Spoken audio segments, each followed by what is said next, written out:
प्रिय दर्शकों नमस्कार। किसी भी शुक्रवार के दिन किया गया एक छोटा सा टोटका करवा सकता है आपके बच्चों का विवाह। यदि आपके बच्चों की शादी में लगातार देरी बनी हुई है, लगातार अड़चने आ रही हैं, बहुत ज़्यादा कोशिश आप कर चुके हैं, बहुत ज़्यादा उपाय भी कर चुके हैं, लेकिन आपको लाभ नहीं मिल पा रहा है।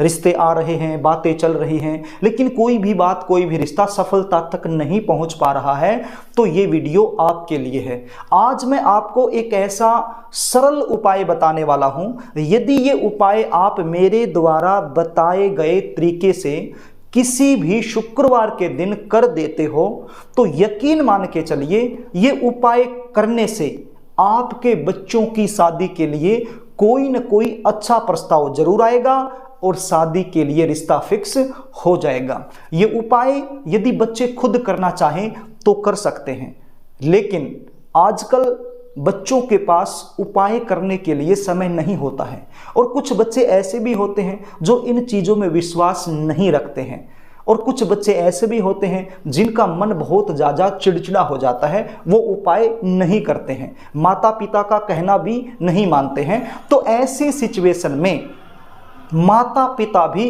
ये उपाय अपने बच्चों की जल्दी शादी के लिए कर सकते हैं।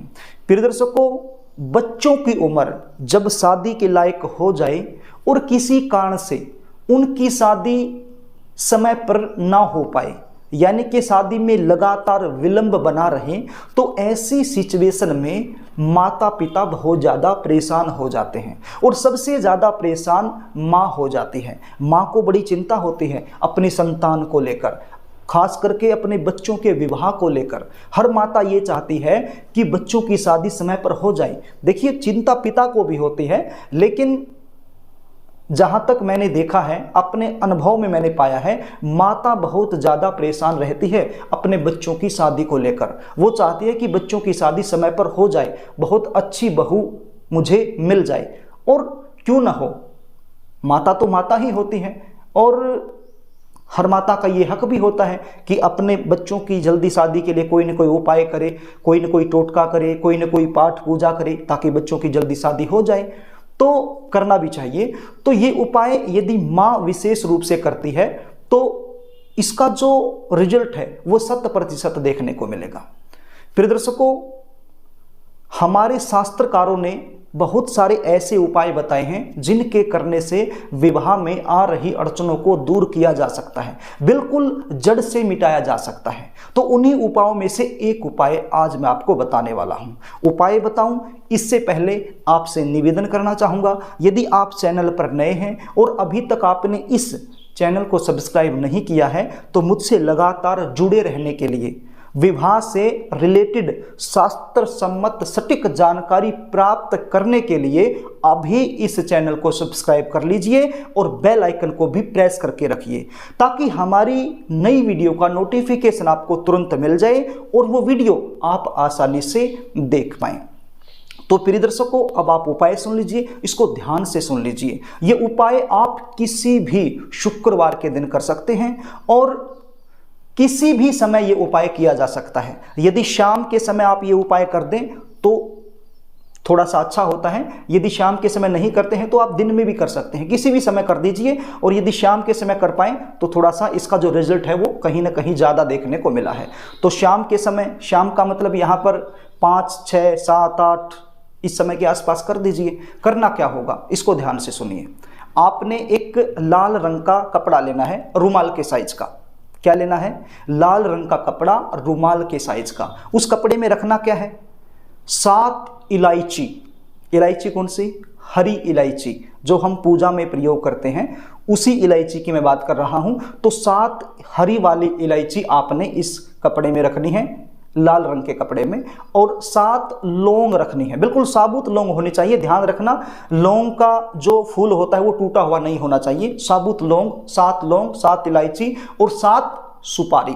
सुपारी भी बिल्कुल सही होनी चाहिए। सुपारी में किसी भी प्रकार का सुराख नहीं होना चाहिए, यानी छेद नहीं होना चाहिए। कई बार सुपारी जो होती है वो खराब आ जाती है, तो खराब सुपारी आपने नहीं लेनी है, बिल्कुल सही साफ सुथरी सुपारी आपने लेनी है। तो 7 इलायची, 7 लौंग और 7 सुपारी। और क्या लेना है? 7 गुंजा। ये गुंजा क्या होती है, यहां पर आपको थोड़ी सी परेशानी हो सकती है समझने में, क्योंकि ये जो गुंजा होती है इसको अलग अलग नाम से जाना जाता है, हर जगह पर अलग अलग नाम से जाना जाता है। अब आपके वहां पता नहीं गुंजा को क्या बोलते हैं, हमारे यहाँ गुंजा बोलते हैं, इसको चरमठी भी बोलते हैं। तो गुंजा कैसी होती है इसकी फोटो मैंने स्क्रीन पर आपको दिखा दी है। यदि नाम से आप नहीं पहचानोगे तो कम से कम फोटो देखकर आप पहचान जाओगे। तो यही आप ले आइए। ये कहाँ मिलेगी ये भी मैं आपको बता देता हूँ, ये पंसारी की दुकान पर मिलेगी। पंसारी की दुकान क्या होती है ये तो आप जानते ही होंगे। तो पंसारी की दुकान पर जाकर के आप ये फोटो उसको दिखा देना और बोल देना कि ये गुंजा है या जो भी है आपके वहाँ कुछ भी इसको बोलते हो, तो ये ले लेना। कितनी? 7 गुंजा आपने लेनी है। और ये चारों चीज़ें इस लाल रंग के कपड़े में रखकर इसकी पोटली बना देनी है। पोटली बनाने के बाद ये पोटली आपके जो बच्चे हैं, चाहे लड़का हो या फिर लड़की हो, जिसकी भी शादी में देरी चली हुई है, तो उनके सिर के ऊपर से आपने 7 बार घुमानी है। या तो क्लॉकवाइज घुमा लीजिए या एंटी क्लॉकवाइज घुमा लीजिए, इसमें कोई फर्क नहीं पड़ता इस उपाय में। तो आप इसको 7 बार अपने बच्चों के सिर के ऊपर से घुमा लीजिए। और यदि बच्चे खुद कर रहे हैं तो फिर घुमाने की आवश्यकता नहीं है, फिर तो वो खुद कर ही रहे हैं, घुमाने की आवश्यकता नहीं है। और यदि बच्चे घर में नहीं हैं, कहीं बाहर हैं, आप माता पिता हैं, बच्चों के लिए कर रहे हैं, तो फिर सिर के ऊपर से कैसे घुमाओगे? तो ऐसी सिचुएशन में ये पोटली बच्चों के फोटो के ऊपर से भी घुमाई जा सकती है। घर में बच्चों का कोई फोटो होगा, उस फोटो के ऊपर से आप इसको घुमा लीजिए। और घुमाने के बाद इस पोटली को आपने आँख का जो पौधा होता है उसकी जड़ के नीचे दबा देना है। कहाँ दबाना है? आँख का जो पौधा होता है, आपके आसपास जरूर मिल जाएगा, कहीं पर भी मंदिर के आसपास या कहीं भी मिल जाए, पार्क में। तो आँख का जो पौधा होता है, आँख का पौधा क्या होता है उसका भी मैंने फोटो दिखा दिया है। जब इसको हम तोड़ते हैं तो दूध जैसा सफ़ेद सफ़ेद पदार्थ इसमें से निकलता है, तो इसको आँख बोलते हैं। तो इस पौधे की जड़ के नीचे थोड़ी सी मिट्टी हटाई और उसके नीचे इसको दबा दिया। प्रिय दर्शकों, ये पहला ऑप्शन है आपके पास। दूसरा ऑप्शन भी आपको बता देता हूँ। यदि कोशिश करने के बाद आपको आग का पौधा ना मिले तो फिर इसको आप जल प्रवाह भी कर सकते हो, बहते हुए जल में इसको आप छोड़ सकते हो। कोई नदी, नहर, रजभाया जो भी आपके आसपास हो, बहता हुआ पानी होना चाहिए, चलता हुआ पानी होना चाहिए, नदी नहर होनी चाहिए, वहां भी आप इसको छोड़ सकते हो। ये दूसरा ऑप्शन है। तीसरा ऑप्शन भी आपको बताऊंगा, क्योंकि मुझे पता है कई जगह पर आग नहीं मिलेगा, कई जगह पर बहता हुआ पानी भी नहीं मिलेगा। तो फिर लास्ट ऑप्शन क्या है? इसको आप जमीन में भी दबा सकते हो, कहीं पर भी दबा दो, किसी पार्क में या किसी खेत में, कहीं पर भी। आप अपने घर के आंगन में भी इसको दबा सकते हो। मिट्टी खोदी लगभग 1 फीट और उसके अंदर इसको दबा दो, बस दबाने के बाद मिट्टी वापस ढक दो। तो ये उपाय आपने करना है। कब करना है? शुक्रवार के दिन करना है। वैसे तो दिन में किसी भी समय ये उपाय कर सकते हैं, यदि शाम के समय आप कर पाओ तो और भी अच्छा रहेगा। तो प्रिय दर्शकों, ये उपाय आपने केवल और केवल एक ही शुक्रवार करना है। एक ही बार का ये उपाय है, ये उपाय कर दीजिए। ये उपाय करने से आपके बच्चों की शादी में चाहे कितनी भी बड़ी अड़चन क्यों ना हो, तत्काल दूर हो जाएगी। और ये उपाय करने से आपके बच्चों की शादी के लिए कोई न कोई मनचाहा रिश्ता जरूर आएगा। तो प्रिय दर्शकों, बड़ा आसान सा उपाय है और बड़े आसान तरीके से मैंने आपको समझाने की, बताने की कोशिश की है और आशा भी करता हूं कि आपको समझ में आ गया होगा। यदि आपके बच्चों की शादी में लगातार देरी चली हुई है, लगातार अड़चनें आ रही हैं और आप जानना चाहते हैं कि ऐसा क्यों हो रहा है, क्योंकि भगवान का दिया हुआ आपके पास सब कुछ है, भगवान का दिया हुआ आपके पास सब कुछ है। बच्चे दिखने में सुंदर हैं, अच्छी खासी जॉब कर रहे हैं, बिजनेस कर रहे हैं, अच्छा खासा पैसा कमा रहे हैं, लेकिन फिर भी शादी में रुकावट क्यों? यदि इस क्यों का जवाब आप जानना चाहते हैं और बच्चों की जन्म कुंडली के आधार पर जल्दी शादी होने के उपाय मुझसे जानना चाहते हैं, तो स्क्रीन पर दिए गए व्हाट्सएप नंबर पर आप अपने बच्चों की जन्म डिटेल लिखकर मेरे पास भेज सकते हैं, मेरे पास व्हाट्सएप कर सकते हैं और अपने बच्चों की जन्म कुंडली का सटीक विश्लेषण मुझसे करवा सकते हैं। सटीक विश्लेषण करवा करके ये जान सकते हैं कि आपके बच्चों की शादी कब होगी, कहाँ होगी, कौन सी दिशा में होगी, कैसे परिवार में होगी।